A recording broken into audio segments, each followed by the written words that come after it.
Hi, I'm E.D. Lewis and welcome back to my channel, and we're back with another review. We're not doing a holiday review though, but this book would have been great to recommend for the winter/holiday recommendations because of the time of year it takes place in, and there's plenty of snow in it, but I was currently reading it at the time that I was filming that video.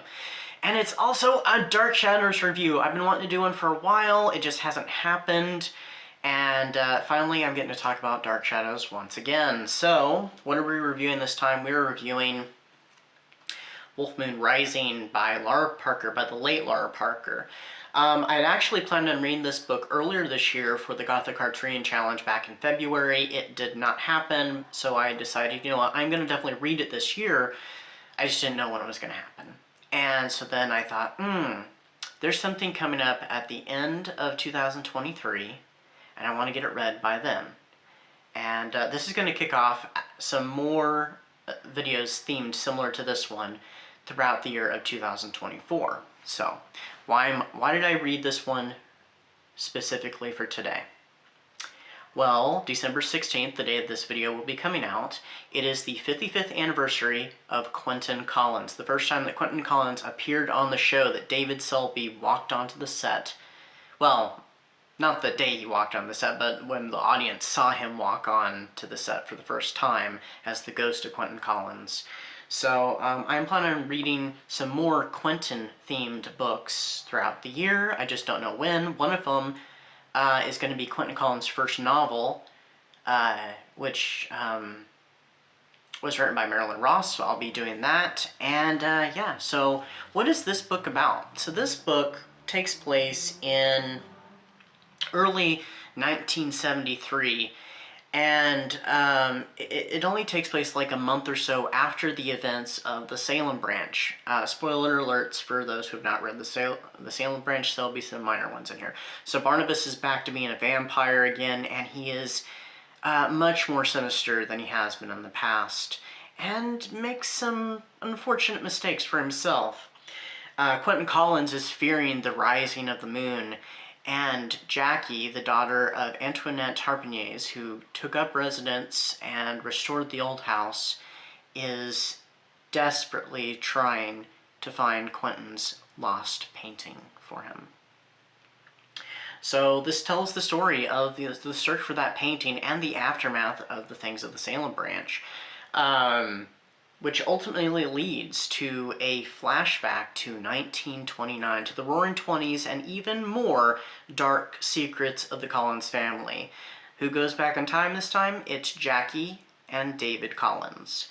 Not to mention there is the sudden appearance of a mysterious doctor named Dr. Nathaniel Blair, brother to the warlock Nicholas Blair from the show, who is seeking a vampire and also wanting to travel back in time to discover the secrets of the Collins family curse. So this book explores a lot of aspects. It explores David Collins in much more in depth. We actually get to hear his voice as he's telling, well, he's not telling, but we see the story from his point of view. We get to hear his thoughts. We get to explore a bit more of Quentin's past. We get to explore Elizabeth and her past even. And the secret relationship between Quentin and Elizabeth Collins Stoddard. We also get to explore Barnabas's obsession with Antoinette Harpignies, and we get to explore a little bit more of Jackie and her connection back to Angelique. Now, of course, those who have read the Salem Branch know that Jackie is the spiritual reincarnation of Angelique, whereas her mother Antoinette is the physical reincarnation of Angelique. She looks like Angelique, but she doesn't have any of Angelique's memories or anything. But Jackie has her powers and actually has memories from the past. For the most part, I did like this book. I've had this book for several years. I did start it years ago when I was in college, but I never finished it. So I finally opened it up and read the whole thing. Though I liked it, I do have a little bit of a, I don't want to say issue. This one was not as good as the previous two, Angelique's Descent and the Salem Branch. I loved both those books, but this one just wasn't, I think, on par.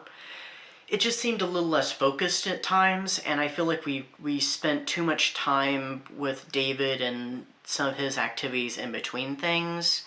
That was my main complaint with it, and I'm not altogether crazy about the relationship between Elizabeth and Quentin from the past.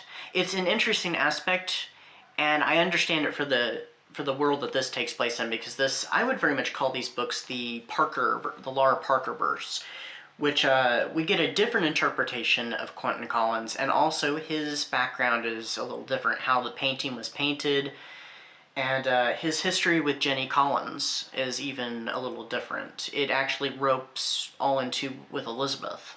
So there's some time shifts and some rewriting of history.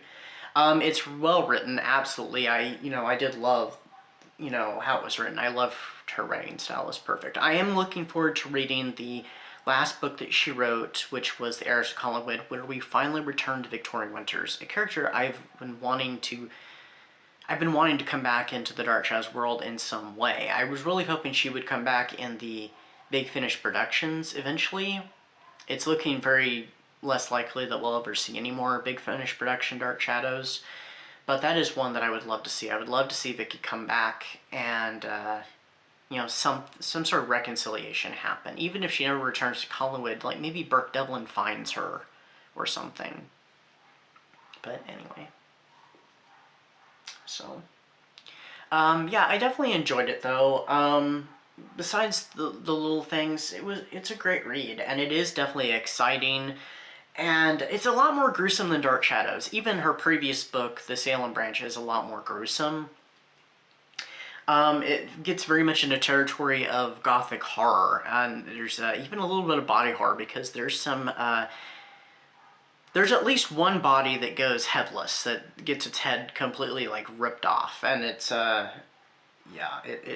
it's a pretty gruesome story, but it's a little less Gothic romance than other Dark Shadows, but it still fits in that realm. So an excellent book, not as good as her previous ones, but still quite gripping, and I'm eager to see what she did with the last book. I do have it. It's on my bookshelves. It's down on my Dark Shadows shelf toward the back where this one was.